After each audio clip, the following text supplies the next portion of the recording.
रागिनी जी आज गाजीपुर में कैसे हैं?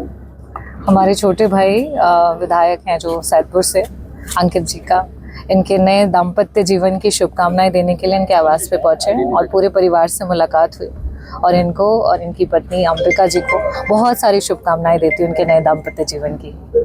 आज यहाँ बड़ी गहमा गहमी है, राष्ट्रीय अध्यक्ष जी भी आए थे जी।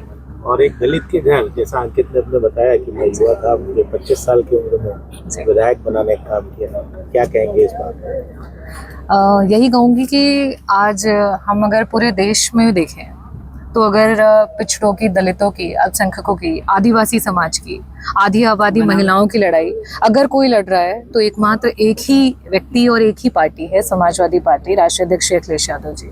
और चाहे वो मैं हूँ जो कि यंगेस्ट विमेन एमएलए हुई अपने 2022 के चुनाव में, अंकित हैं जो कि यंगेस्ट मुझे लगता है कि पुरुष में वो जनप्रतिनिधि के रूप में वहाँ पहुँचे, और बहुत सारे, अभी हम अगर लोकसभा की बात करें, हमारे यहाँ से सांसद हैं जो कि बहुत ही कम उम्र की हैं पहुँची, कौशाम्बी से सांसद हैं जो कि बहुत कम उम्र में पहुँचे।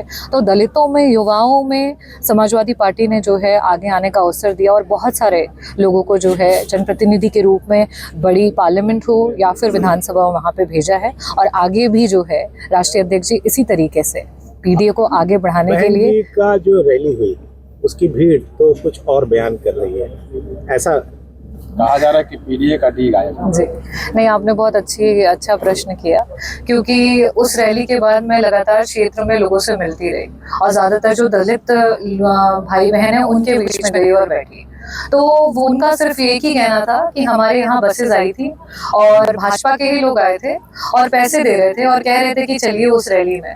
तो इन सारी बातों को सुन करके उनका भी मन जो है उससे दुखित हुआ, आहत हुआ, और उन्होंने कहा कि आज अगर हमारे लिए कोई लड़ रहा है तो उससे समाजवादी पार्टी और उनके राष्ट्रीय अध्यक्ष अखिलेश यादव जी लड़ रहे हैं। अब ये आरोप तो अगर आप, तो भाई मीडिया जो है वो कहते हैं कि तीसरा स्तंभ है हमारे देश को बचाने के लिए संविधान की लड़ाई में, तो आपके पास तो मुझसे ज्यादा रिकॉर्ड्स होंगे कि वहाँ जो बसेस खड़ी थी वो किनके द्वारा जो है चलाई गई, उसको किसके द्वारा अरेंज कराया गया और कहाँ कहाँ से क्या बोल करके। क्योंकि मैं तो महिलाओं में बहुत सक्रिय रहती हूँ और जब मैं बस्तियों में गई हूँ तो महिलाओं ने खुद मुझे ये बात बताई कि यहाँ पे आए थे वही लोग जो मोदी जी की रैली में लेके जाते थे और वही लोग लेकर के गए। आज का दलित आपको विधानसभा में आपकी कई स्पीच वायरल होती है, आपको बहुत एडमायर करता है, फॉलो करता है, तो क्या लगता है कि जो 2027 का जो चुनाव होगा उसमें आप क्या देखती हैं, अपने वर्ग के लोगों को क्या देखती हैं, किधर जा रहा है? देखिए, 2022 के चुनाव के बाद से लगातार विभिन्न मुद्दों पे बात रखने का अवसर मिला। समाजवादी पार्टी ने हमेशा एक चीज को सुनिश्चित किया कि किस तरीके से हमारे युवाओं के साथ हो रहे अत्याचार, जो नौकरियां आज खत्म हो चुकी हैं, हमारे बच्चे जो हैं बंधुआ मजदूर बन करके 5,000, 10,000, 12,000 की नौकरियों पे आकर के सीमित हो गए। साथ ही साथ जो स्वास्थ्य और चिकित्सा है उसकी बदहाली है, देश में किस तरीके से विकास होना चाहिए उस पर ना बात हो करके किस तरीके से मनुवादी मानसिकता को बढ़ाया जा रहा है, इन सब पक्षों पे जो है हम लोगों ने सदन में बात रखी। यहाँ तक कि हमारे टीचर्स को जो है कैशलेस हेल्थ की सुविधा है उसकी भी बात हमने रखी।